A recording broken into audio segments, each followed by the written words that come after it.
produksi tanaman perkebunan angkatan 2020. Di sini kami sama teman-teman sedang melaksanakan praktikum penyuluhan perkebunan, dan materi yang akan saya sampaikan sekarang adalah tentang penjemuran anti hujan. Maksudnya apa sih penjemuran anti hujan ini?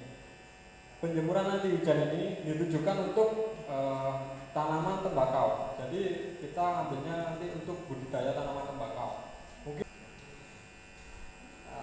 tembakau di Jember kan itu salah satu komoditas yang berperan penting untuk ekonomi di Jember, terutama petani-petani di desa-desa itu masih banyak yang membudidayakan tembakau. Dan di Jember ini tembakau digunakan untuk produksi rokok, mayoritas untuk produksi rokok.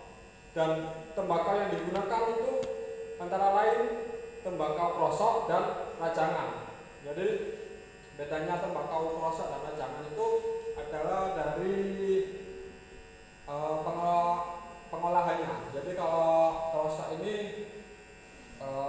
dari cacahan itu langsung dijemur. Kalau krosok itu, kalau rajangan itu dirajang dulu baru dijemur. Dan salah satu faktor penentu kualitas tembakau itu dari pengeringan. Jadi pengeringan tembakau ini sangat-sangat penting untuk nanti menghasilkan mutu dari tembakau itu. Jadi next.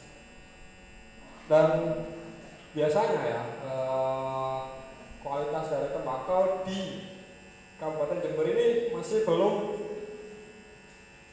bisa memenuhi mutu dari pabrik-pabrik atau pengepul tembakau. Itu sangat rendah. Dan apa sih yang bikin mutu tembakau rendah itu? Ya salah satunya dari pengeringan ini. Jadi ketika tembakau tadi dikeringkannya tidak maksimal atau sangat masih ada yang basah, itu jadinya nanti waktu dibuat rokok itu mutunya langsung rendah gitu. Jadi merosot jauh. Dan yang paling pengeringan itu yang biasanya paling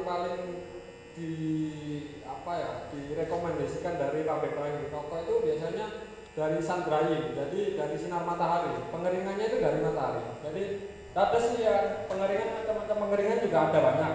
Ada yang pengasapan, tapi biasanya yang mutu yang dicari itu dari pengeringan dengan sinar matahari atau sun drying. Dan akhir-akhir ini kan kita akan mengalami seperti cuaca itu gak menentu kan, kadang-kadang nanti pagi cerah, terus siang dikit atau sampai sore hujan. Dan pengeringan tembakau itu kan harus terus matahari itu terus bersinar sepanjang hari biar cepat, biar kualitasnya itu terus enggak. Jadi biasanya rentang waktu intervalnya itu kalau tembakau ya, kalau cepat itu 1 sampai 4 hari itu bisa. Tapi kalau kita menghadapi kondisi kayak cuaca yang enggak menentu kayak sekarang, itu semakin mundur. Jadi itu berimbas pada nanti produksi rokok dan lain-lain. Dan apalagi itu mutu. Itu yang kena itu pasti mutu kalau pengeringannya itu nggak maksimal. Dan itu imbasnya nanti ya ini harganya itu sangat rendah. Karena apa? Mutunya sudah turun jauh dari yang diharapkan. Nah, ini syarat-syarat pengeringan tembakau ya. Daun tembakau setelah dipetik atau dipanen itu langsung siap untuk dikeringkan. Terus harus ada sinar matahari. Jadi seperti yang saya bilang sebelumnya, sinar matahari itu sangat dibutuhkan. Jadi full itu harus sinar matahari biar bisa dia itu mutunya bagus. Terus tempat atau alat pengeringan yang memadai. Pertama, gudang itu harus kita siapkan, gudang pengeringan. Jadi biasanya habis dikeringkan di lahan, itu kan langsung ditaruh di gudang untuk pemeraman biasanya. Nah, jika terjadi hujan harus siap alat untuk mengantisipasinya. Nah, ini adalah nanti kita berikan inovasi di sini untuk alat yang siap untuk jika ada hujan yang tiba-tiba datang gitu. Terus faktor yang tidak kalah pentingnya adalah suhu dan kelembapan udaranya. Jadi harus dikontrol suhu di dalam gudang tembakau, gudang pengeringan itu, dan kelembapannya itu harus dijangkau. Nah, ini sekarang kita masuk inovasi dari golongan kami ya, yang akan siap kami sampaikan kepada audiens. Nah, kita bikin alat ya, itu seperti sebenarnya alat ini biasanya petani itu sudah mengadopsi, tapi ini kita kembangkan lagi ke yang lebih baik. Terus pertama ini kita siapkan alat dan bahannya dulu. Itu bisa dilihat di buklet. Itu ada palu, gergaji, parang, tang, meteran, gunting, bambu, plastik, benih, paku, dan kawat. Nah, alat dan bahannya ini kan sangat-sangat mudah, sangat-sangat dijangkau. Jadi itu salah satu kelebihan dari inovasi kami. Terus kedua, langsung kita potong bambu untuk penyangga sesuai kebutuhan. Jadi untuk bambu penyangga ini tingginya menyesuaikan sesuai keinginan. Nah, jika kita alangkah baiknya yang mudah dijangkau untuk nanti saudara-saudara ini jika ingin membuat seperti produk kami ini nanti disesuaikan dengan agar bisa mudah dijangkau gitu, dan terhindar dari kotoran-kotoran itu tadi, itu tingginya bisa disesuaikan. Terus tetapi ya jika ingin menghemat, bahan bisa dibuat 1,5 meter untuk bambu penyangga sebagai tiang utamanya. Itu sudah rekomendasi dari kami. Jadi 1,5 meter itu sudah yang sangat pas untuk saudara-saudara nanti bisa buat alat pengeringnya ini. Terus ya diukur dulu ya bambunya, jangan sampai lupa diukur, nanti gak sama nanti tingginya. Terus bentuk kerangka seperti balok atau persegi panjang dengan 6 bambu penyangga utama. Jadi nanti untuk wujud dari alatnya ini kita akan tunjukkan di luar.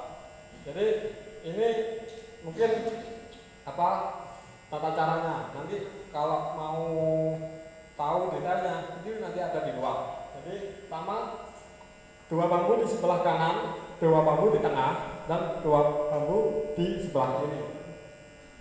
Bambu penyangga ini bisa bertambah apabila panjang penjemur bertambah. Jadi nanti kalau saudara-saudara ingin lebih panjang lagi alat pengeringnya, bisa ditambahkan bambu-bambu lagi. Jadi semakin banyak nanti daun tembakau yang dijemur, berarti semakin panjang alat ini bisa dibuang.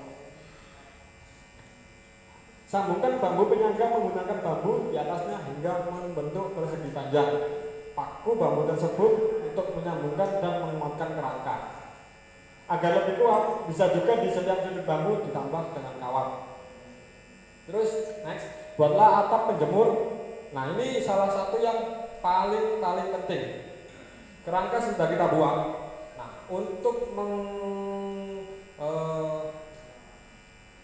mengcover dari agar daun tembakau ini tidak terkena hujan.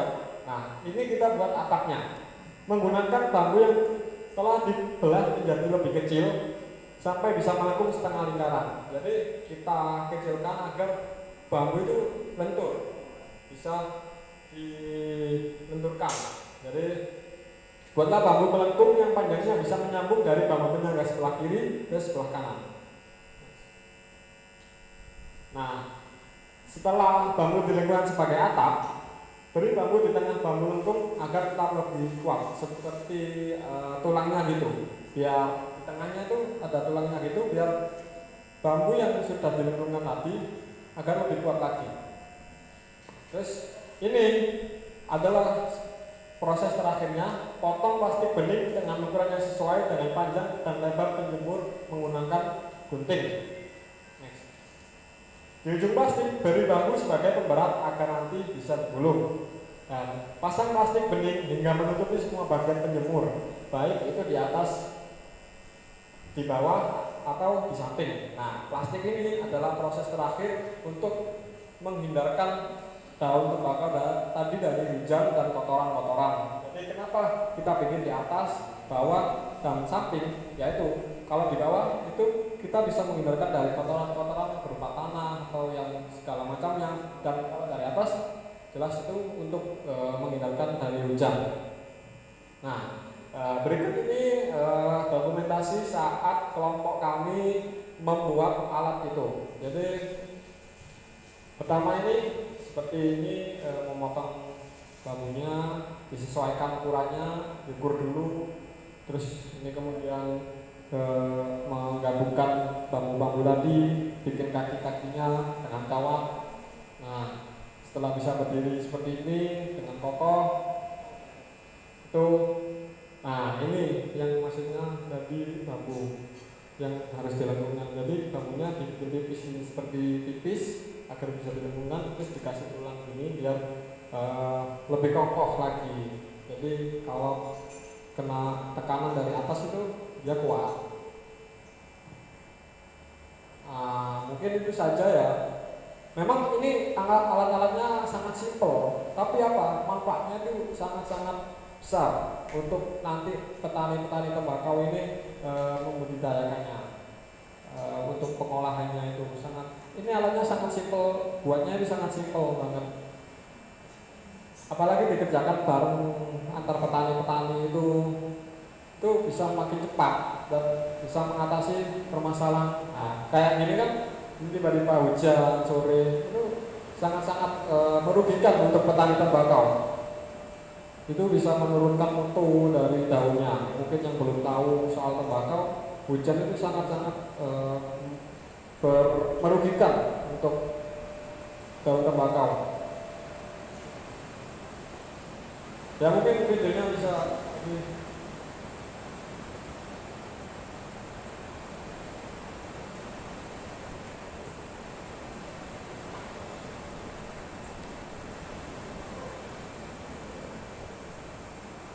ya ini kalau hujan ini kayak gimana teman-teman, perlengkapan apa bisa kita kesana? Bisa. Nah ini video yang saat kita membuat ya sangat-sangat simpel sekali. Jadi bapak-bapak kalau mau menerapkan alat pengering seperti ini bisa kami bantu. Nah ini seperti ini dikerjakan secara berkelompok.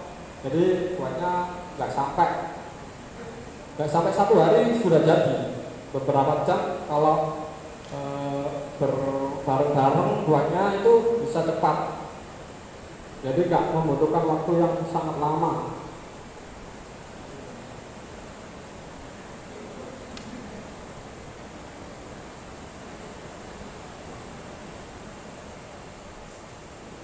Dan ini bisa dipakai untuk krosok atau rajangan juga bisa.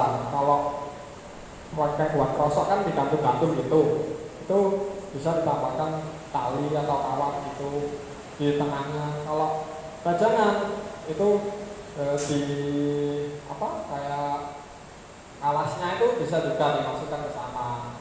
Jadi ini sangat-sangat bisa diterapkan di pasca panen tembakau yang krosok atau rajangan.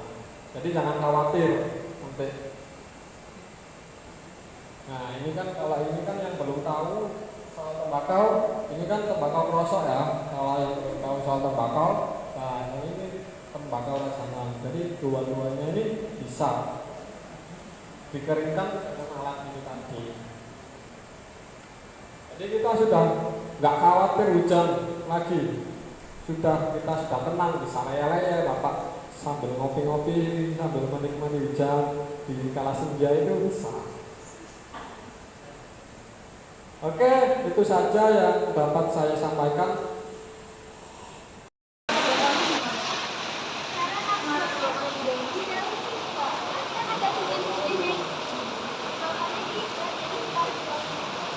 Kalau motor itu kita ditambahkan mungkin apa ya bisa satu. Kalau makanan itu masalah. Itu ditaruh di sini. Ini kalau pas lebaran itu digantung gitu. Ya, itu kalau itu kan barang motor. Kalau yang lainnya kan ada alat.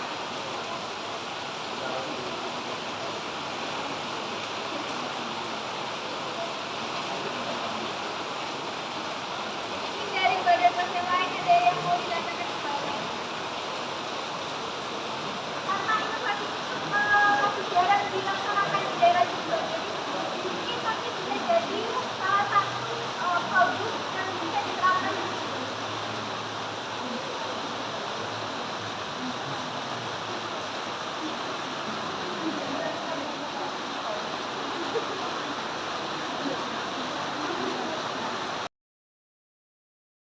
Nama saya Iwa Vita dari program studi budidaya tanaman perkebunan angkatan 19.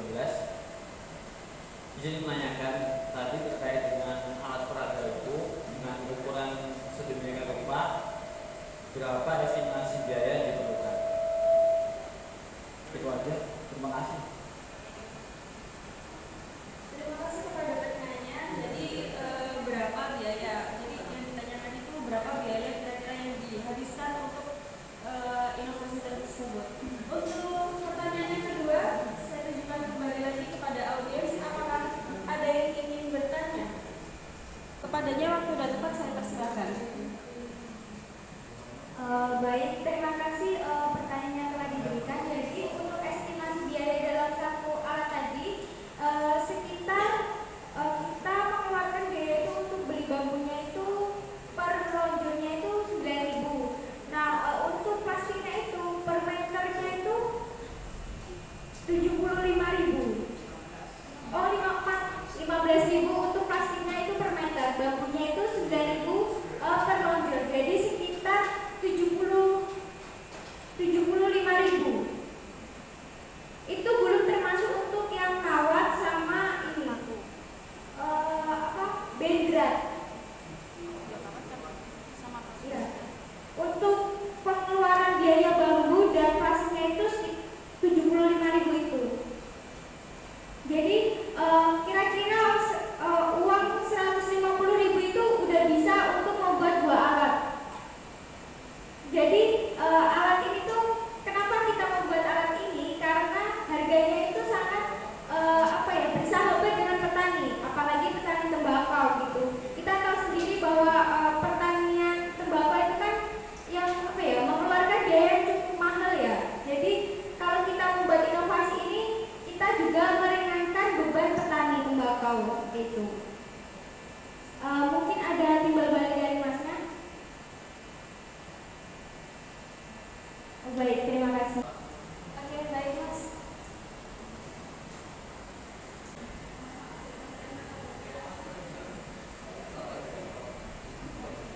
Baik, Assalamualaikum warahmatullahi wabarakatuh. Perkenalkan, nama saya Bima Prasadi Wardana. Saya berasal dari Luar Prodi dari TTP, yaitu TPP 2019, yang kebetulan kemarin ikut lomba penyuluhan. Nah, di sini saya ingin bertanya kepada penyuluh, seberapa efisiensi alat tersebut daripada alat yang konvensional yang kita kenal, seperti seberapa efisiensi. Lalu ada saran bahwasanya penyuluhan itu tidak hanya dari penyuluh saja, mungkin penyuluh dapat memberikan ini ya, apakah Bapak Ibu sekalian pernah menerapkan alat-alat ini, karena tidak mutlak penyuluhan itu dari penyuluh, tetapi kadang petani juga bisa saling belajar dari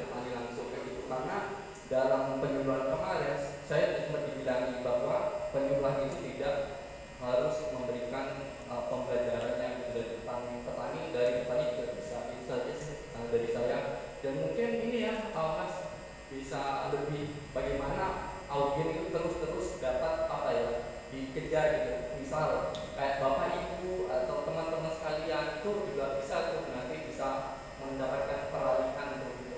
Jadinya apa ya peserta itu fokus penyuluhannya dan dibanyakan juga foto, gambar dan video. Itu saja yang dapat saya sampaikan. Terima kasih Bang. Baik, terima kasih. Kita tepuk tangan dulu untuk audiens kita dan Jadi saya langsung jawab pertanyaan yang pertama ya. Seberapa efisiennya alat ini dengan yang konvensional? Kalau pengeringan yang konvensional kan kita tahu kalau di tembakau itu biasanya langsung dihamparkan di lapangan biasanya. Kalau yang di petani-petani Jember itu biasanya gitu. Dari tembakau yang rajanan itu biasanya pakai kayak semacam besek itu alatnya, terus dihamparkan di rumput. Jadi rumput yang lahan di seperti lapangan. Nah, dan itu sangat-sangat memakan tempat, sangat-sangat memakan tempat. Jadi kita bikin alat ini agar bisa banyak tembakau itu bisa dijadikan salah satu tempat. Itu bisa kita susun bertingkat ya dengan jarak yang diperkirakan agar pengeringan itu bisa masuk secara lebih banyak gitu sinar matahari. Jadi kalau kita konvensional itu biasanya dihamparkan gitu di lapangan. Jadi semakin banyak tembakau yang dikeringkan, semakin banyak lahan yang dipakai. Jadi semakin luas kita nanti menjangkau. Jadi kalau tiba-tiba hujan, ya itu sulitnya kita ngejar. Oh ini yang sana belum diambil, tapi hujan sudah ada. Gitu. Jadi kalau kita pakai alat ini itu bisa sangat-sangat menguntungkan gitu. Nanti kalau nggak hujan itu bisa plastiknya dilepas nanti itu. Jadi kalau kita bikin alat ini itu sangat-sangat efisien banget. Jadi waktu sama tenaga petani itu bisa sangat dikurangi lah bebannya jadi itu. Dan kalau yang untuk tembakau rosok biasanya sama kan digantungkan gitu. Ada kalau masnya kalau bapak tahu ya kalau tembakau rosok kan juga sama kayak pakai gantangan gitu terus nah itu juga makan banyak tempat. Semakin banyak itu semakin biasanya di gudang itu semakin banyak itu. Jadi kalau ini bisa jadi pokoknya efisien banget itu dari kayak menghindarkan kita dari kayak cuaca yang tak menentu ini. Jadi kita tenaga waktu itu nggak terbuang. Jadi kita bisa yang lain itu bisa kita kerjakan gitu. Jadi tembakau kita itu sudah aman di sini gitu. Jadi sangat-sangat efisien dan harganya itu sudah seperti yang dijelaskan oleh saudara Wati, jadi sangat-sangat murah gitu. Dan dengan kita mengeluarkan sedikit uang itu bisa kita untuk mengurangi beban kita seperti waktu atau tenaga kita itu bisa digantikan dengan itu. Jadi kita biar terus optimal itu bertani tembakau ini biar bisa terus. Dan untuk sarannya saya sangat-sangat terima kasih. Dan di sini memang kita sama-sama belajar yang program penyuluhan ke petani-petani nanti ini bisa diteruskan oleh generasi-generasi seumuran kita. Itu bisa lebih baik lagi nanti program-program penyuluhan. Itu sangat kita sama-sama belajar di sini. Terima kasih masnya dan mungkin sukses untuk banyak penyuluhannya masnya ya, dan kita teman-teman yang lain yang di belakang itu juga bisa belajar nanti kalau kita sudah keluar dari sini kita mau jadi penyuluh bisa menerapkan apa yang Mas sampaikan. Terima kasih banyak untuk sarannya. Mungkin itu saja yang dapat saya sampaikan. Mungkin ada feedback. Terima kasih. Perkenalkan saya Jodoh sendiri dari DTP 2019. Izinkan dari saya untuk menyampaikan pertanyaan berdasarkan materi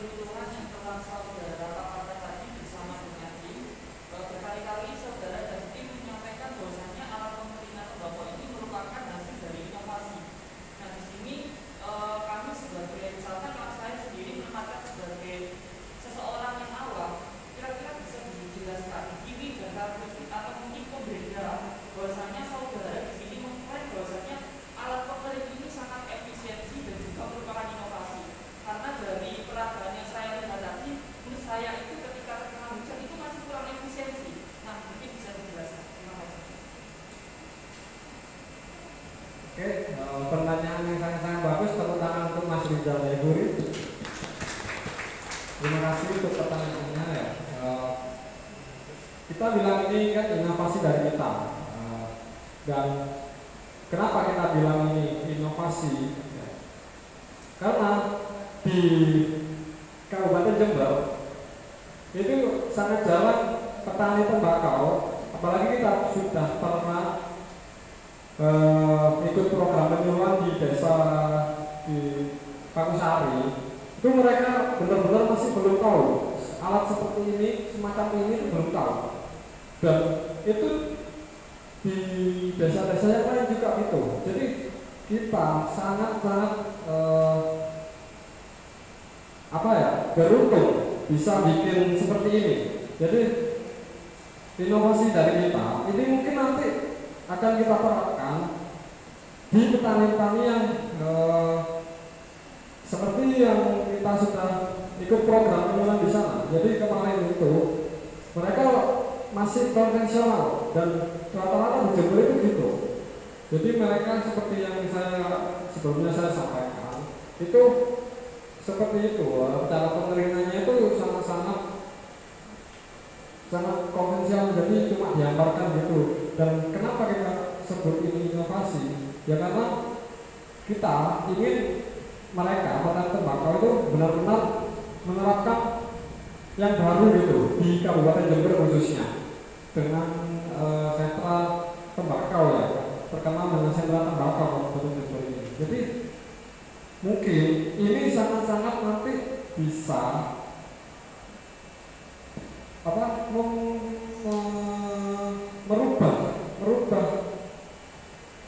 merubah kayak proses yang tadi para petani itu sering gagal kayak mutunya rendah, itu mereka sudah curhat waktu kita ikut program penyuluhan itu, mereka sudah curhat kalau mutu tembakau itu sering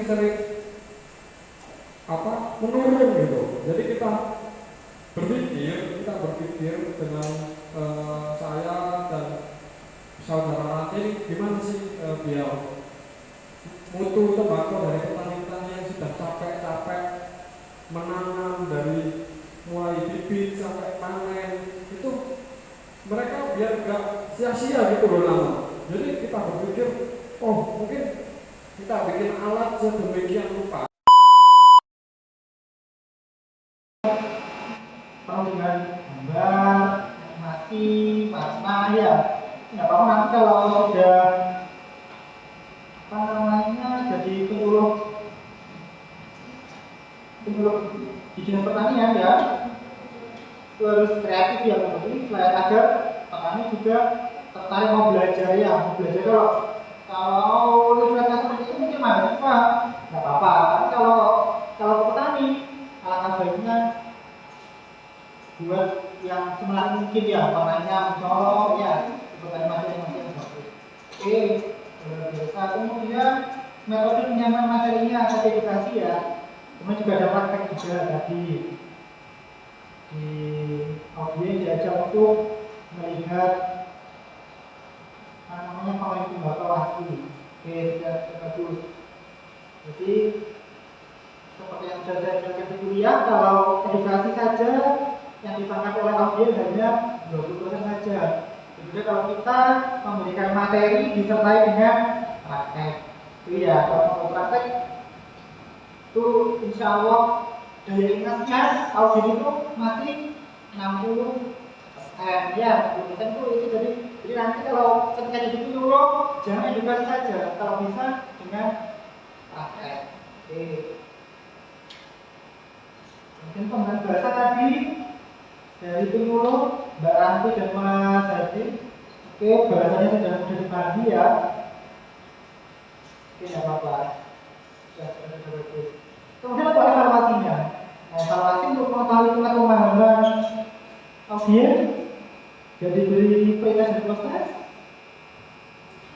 Tidak ada bulannya. Oke. Nanti kalau koreksi ya, kalau misalnya sudah terjun langsung, biasa akan menggunakan pre-test dan post-test untuk mengetahui mereka itu paham betul. Ya kalau ini insya Allah sudah paham betul. Kalau ke petani kita nggak tahu mereka sudah paham. Kalau petani biasanya iya gitu aja. Iya itu kita nggak tahu. Iya benar. paham atau biaya saja. Ya, makanya dengan cara pretest dan proses. Tapi dilihat-lihatnya kalau nilainya lebih bagus, oh berarti evaluasi kita tadi sudah diterima oleh audio. Ya, nanti yang dilengkapi pretest, proses dan detailnya di ini lagi ya. Itu kalau dari sisi saya, dari sisi pedagogiknya, dari sisi mengajarnya. Itu kan penyuluhan kan mengajar ya, mengajar orang dewasa. Jangan menggurui, gitu kan? Menggurui kemudian dilengkapi dengan data, dilengkapi dengan fakta, ya dilengkapi dengan bukti yang ilmiah. Itu saja pesan dari saya. Nanti kalau misalnya sudah terjun langsung jadi penyuluh, mohon lihat berani-berani. Ya. Kalau cara ngajarnya sudah bagus, komunikatifnya komunikatif. Mungkin nanti kalau misalnya inovasinya apa ini ya itu tergantung dengan materi aja ya. Dari sisi saya ke sisi edukasinya saja. Ya. Dari sisi penyuluhan saja. Itu dari saya. Oke, saya kembalikan ke moderator Mbak Vivi. Terima kasih kepada Bapak Ramadan Taufika. Untuk yang kedua yaitu penyampaian evaluasi dari teknisi mata kuliah, yaitu Ibu Haridatul Hasanah. Kepadanya waktu dan tempat saya persilakan. Baik, terima kasih. Nah, sebelumnya saya senang sekali ya kalau sudah bisa melaksanakan kegiatan ini dengan baik, runtut dan sesuai dengan yang sudah kita janjikan kemarin. Walaupun agak belum 1 minggu ya, kita evaluasinya. Saya tahu audiennya ini ternyata ada apa gitu ya, oke nggak apa-apa. Kemudian yang sebelumnya sudah kita rencanakan, itu kan kegiatan penyuluh adalah satu golongan dan ketiga hanya satu kelompok. Kenapa? Dari tim itu memang benar kalau kenapa ya kok cuma kelompok yang ditunjuk orang yang lainnya kemana? Mungkin ada yang bisa menjelaskan ke saya perwakilan yang kira dijelaskan kenapa kalian nggak ikut andil dalam kegiatan penyuluh ini. Mungkin ikut serta saja, tapi kenapa tidak ada yang ikut dalam materinya atau bagian yang menerangkan bagian praktik di luarnya? Mungkin bisa dijelaskan lebih detail ke saya. Mungkin ada yang bisa menjelaskan. Silakan, saya mau tanya ini. Dari kalau untuk kelompok yang kemarin itu yang diangkat dari kelompoknya Ranti Bu, dan untuk Habib itu dari kelompok yang memakai apa sih? Kelompok 1. Jadi dia ikut andil di pemateri. Untuk yang lain itu ada sesi perlengkapan, PBD, konsumsi seperti itu Bu. Jadi kalau digabung semua ikut andil semua. Oke, terima kasih. Tepuk tangan kita semuanya. Sebenarnya saya pengen tahu itu andilnya di mana ya. Jadi dalam kegiatan penyuluh itu kita nggak boleh takut ya dengan pertanyaan apapun. Selama saudara statement inovasinya itu pertahankan itu. Jadi biasanya dalam kegiatan penyuluh, bahkan walaupun saya ikut penyuluh juga, itu kelihatan sekali mereka belum bisa mempertahankan statementnya. Nah, jadi intinya dalam penyuluh itu kita harus mampu menguatkan dan memprokan statement kita agar mau diterima. Kalau saya salah nggak masalah, kita terima saja, tapi tetap saja apa yang akan kita sampaikan ini kita prokan. Jangan dibuat kontra saja. Itu saja saran dari saya, adik. Terima kasih. Saya kembalikan kepada moderator. Baik, dari tepuk tangan untuk Ibu Haridatul Hasanah. Terima kasih untuk evaluasinya yang disampaikan untuk golongan A, yaitu prodi produksi tanaman perkebunan. Mungkin kita sudah berada di penghujung acara. Karena sudah melewati seluruh acara pada siang hari ini, maka ditutup dengan bacaan hamdalah bersama-sama. Terima kasih kepada seluruh panitia yang sudah berkontribusi dan kepada Bapak dosen dan Ibu teknisi dan seluruh audiens yang sudah menyempatkan hadir di siang hari ini. Saya Ibu Suciati pamit undur diri. Wassalamualaikum warahmatullahi wabarakatuh.